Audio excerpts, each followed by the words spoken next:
milkaa'uu barbaaddaa? Bor iftaan jireenya gaarii jiraachuu barbaaddaa? Yoos akkas godhi. Waan tokkoon sitti hima. Jireenya kee icciitii godhadhu. Jireenyi kee golli mana keetii icciitii haa qabaatu. Yoo icciitii kee ofii kee eeggattate ati dhugumaan nama milkaa'udha. Nagaan nagaa irra caalu nagaa Waaqayyoo Waaqa jiraataa isiniif haa baay'atu. Hordoftoonni YouTube chaanalii Galaa Dhalootaa akkam jirtu nagaa keessanii? Waaqayyo isa nagaatti nu eegee, isa nu gargaaree, isa gara keenya goreef galanni ulfinni guddaan haa ta'u. Egaa viidiyoo erga nu waraabuu baay'ee tureera. Haalli xiqqoo waan naan mijanneef isinirraa fagaadhe isiniin jechaati. Egaa har'as immoo guyyaan biraa mata duree kan biraatiin deebi'ee dhufeera. YouTube chaanalii koof haaraa kan taatan subscribe, like, comment, share gochuutiin na jajjabeessadha. Anis yeroo hin qabne yeroo xiqqoo kana keessatti waan isin irraa barattan, waan isin fayyadu, waan xiqqoo, waan guddaa, waan hin beeku isiniif qooduuf dudduubatti hin jedhu jechuudha. Kanaaf guyyaa har'aa immoo wanti ani qabadhee dhufee jireenya kee icciitii godhadhu kan jedhu mata duree gabaabduu isiniif qooduun jaalladhe jechuudha. Jireenya kee icciitii godhadhu. Obboleessa koo, obboleettii koo, jireenyi icciitii hin qabne furtuu mana keessaa nama meeshaa qabu furtuusaa abbaa barbaadetti hiree eenyuniyyuu gaafachuu kan hin dandeenye jechuudha. Egaa jireenya kee gaafa icciitii godhattu milkaa'aa deemta. Jireenya kee gaafa icciitii godhattu eebbifamaa deemta. Jireenyi kee gaafa icciitii ta'u amma dadhabdee, amma itti rakkattee, amma ati gatii baaste otoo hin taane milkaa'insa kee qofa namni argaa jechuudha. Fakkeenyaaf waan tokko hojjechuuf karoorsitee jalqabdaa haa jennu. Gaafa kana gaafa jalqabdu jalqaba isaas namatti argisiista. Gidduutti immoo gaafa kuftus namatti argisiifta. Ammas gaafa kaatu namatti argisiista. Ammas gaafa kuftu namatti argisiista. Jireenya kee keessatti bu'aa ba'ii ati hirmaattu hundumaa keessatti namni hundumtuu dhufee akkas godhii, akkas ta'ii jedhee yaada siif dhiyeessa. Yaada nama 10 fudhattee jireenya kee ittiin gaggeeffachuu tasuma hin dandeessu jechuudha. Kanaaf maal gochuu qabda ree? Jireenya kee icciitii godhachuu qabdaa jechuudha. Icciitiin dhuunfaa jira, icciitiin hiriyaa jira, icciitiin maatii jira, icciitiin biyyaa jira, icciitiin mana amantaa jira jechuudha. Kana keessa waan ati ofii kee duwwaa beekuu qabdu tokko ofii kee duwwaa beekuun sirra jiraata. Kanaan achitti furtuu kee mana kee, furtuu mana keetii jechuudha.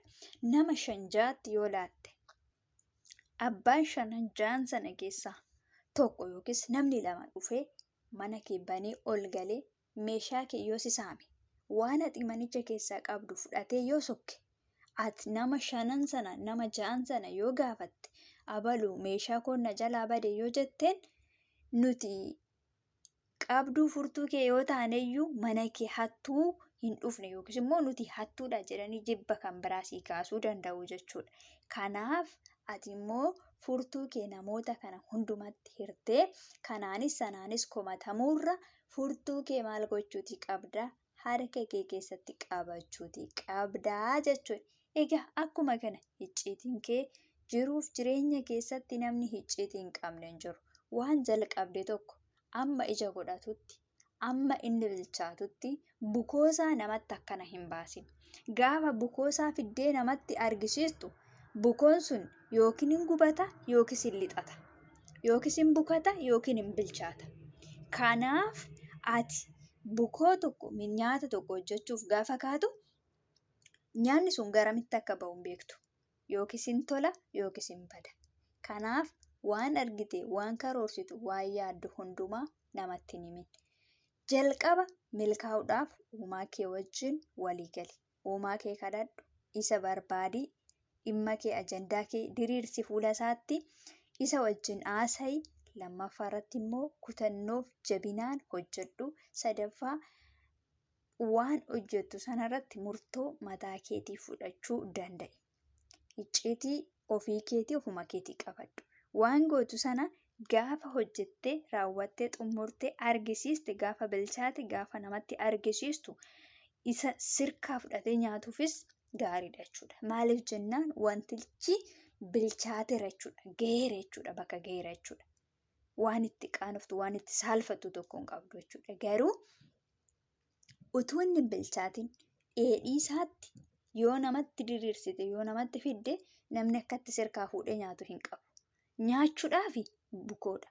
Dhiisuudhaafi qaanii situ laateef waanta ta'eef harka keerraa waan laattuufiifi hin qaanfata namni jechuudha. Kanaaf jireenya kee keessumaa sooshaal miidiyaa irratti jireenya kee gabaasa hin godhin. Amma sii danda'ametti yoo wanti gaariin wanti siif ta'e jireenya keetirraa nama barsiisu yoo jiraate garuu karaa ogummaa qabuun, karaa hubannaatiin dhoksiiti jechuudha. Akka fakkeenyatti namaaf qoodi. Akka namni irraa baratutti, akka namni itti fayyadamuu danda'utti, akka namni irraa of eeggachuu danda'utti. Kanaan achitti garuu jireenya kee nama hundatti hin himin. Keessumaa fuulli miidiyaa kun jireenya keenya diiga malee, jireenya keenya nu jalaa balleessa malee, jireenya keenya nuuf hin tolchu, nuuf hin miidhagsu. Keessumaa jechuudha. Karoora keessan nama hundatti hin himinaa. Kana yeroon isiniin jedhu immoo qophaa jiraadhaa, nama jibbaa, nama ganaa jechuu miti. Ilaa waan isiniif galuu qabu nama wajjin jiraachuun akkuma jirutti ta'e, nama walitti siquun akkuma jirutti ta'e, nama wajjin mari'achuun akkuma jirutti ta'e, garuu namni gaafa qaawwa xiqqoo tokko arge, gaafa mudaa kee xiqqoo tokko arge, milkaa'uu kee otoo hin ta'in salphina keef rafee hin bulu. Kanaaf ati immoo maal gochuu qabda? Jireenya kee icciititti eeggachuu qabda jechuudha. Jireenyi icciitii hin qabne milkaa'insa hin qabu. Milkaa'uudhaaf icciitiin inni guddaan jireenyicha yookiis karooricha sana, ajandaa sana icciititti qabachuu qabda jechuudha. Kanaaf jireenya kee icciitii godhadhu. Gola kee, mana kee, gaa'ela kee, bultoo kee, keessumaa jireenya gaa'elaa icciitii yoo godhatte gaariidha. Gaafa mana kee wajjin walitti mufattus miidiyaatti hin baasin. Gaafa jaalala ho'aa mana kee keessa jirus miiraan dhaqxee miidiyaatti hin baasin. Jaalala waliif ibsuun mana kee keessatti akkuma jirutti ta'e, bakkeettis akkuma jirutti ta'e, noormaalii wal qixxeette jechuudha. Miizanni isaa akka wal si jalaan caalletti fayyadamuu qabda jechuudha. Malee keessumaa jireenya gaa'elaa fuula miidiyaa irratti hin diriirsina. Yeroo baay'ee obboloota baay'ee argaa jirra. Namoota baay'ee argaa jirra. Akka malee wal faarsuu, akka malee amma rafan, amma ka'an, amma nyaatan, amma uffatan viidiyoo waraabanii suura kaasanii miidiyaaf gabaasa godhu.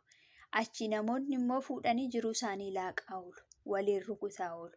Namoonni kana gidduutti walitti bu'u. Namoonni baay'een immoo gaafa walitti bu'an waliif obsuu hin danda'an. Obsa gaafa dhaban immoo kana gidduutti diigumsa itti fidachaadha mana isaaniitti. Gaa'elli isaanii akka jigu, akka diigamu ta'a jechuudha. Kanaaf sababni guddaan immoo icciitii isaanii sana qabachuu dadhabuu isaaniiti jechuudha. Otoo jalqabatti icciitii sana ofii isaaniitti jireenya isaanii gidduutti qabatan ta'e kufaatiif, diigumsaaf, walitti bu'insaaf hin dhufanii jechaadha. Kanaaf jireenya kee icciitii yoo godhatte siif wayya. Obboleettii koo, obboleessa koo, har'a sitti fakkaachuu danda'a. Tarii miira ho'aadha, miira gammachuutiin baatee bakkeetti icciitii kee namootatti hin diriirsin. Sababni isaayyuu bu'aa isaa caala miidhaa isaatu baay'eedha jechuudha. Nama wajjin walitti dhufu, nama jaallachuun, nama kabajuun, nama wajjin mari'achuun akkuma jirutti ta'e, keessumaa hiriyaa tokko, hiriyaa lama yoo qabaatte akkasitti itti dhufta. Namoota walitti dhuftan sana wajjin waan tokko irra keessa hin haasofsiistaa, hin mari'attaa. Garuu icciitii kee gadi fageessitee namatti hin himin. Tokko icciitiin kee harkaa beera taanaan garuu deebitee harka keetti galchuu hin dandeessu. Maaliif nama har'a yoo ati waan tokko itti himte, waan ati itti himte san nama sana duuba beektaa jechuudha. Garuu inni addunyaa guutuu wal gaheera.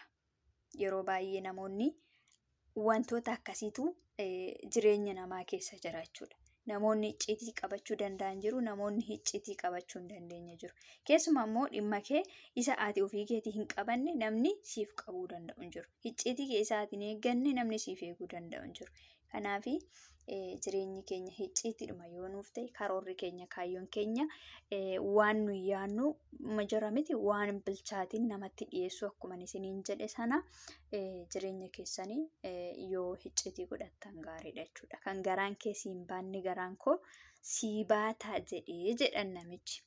Kanaaf jireenya keessan amma isinii danda'ametti icciitii godhadhaa. Eebbifamaa ulfaadhaa. YouTube chaanalii koo haaraa kan taatanii sabiskiraayib, laayik, kooment, sheerii godhaadhaa.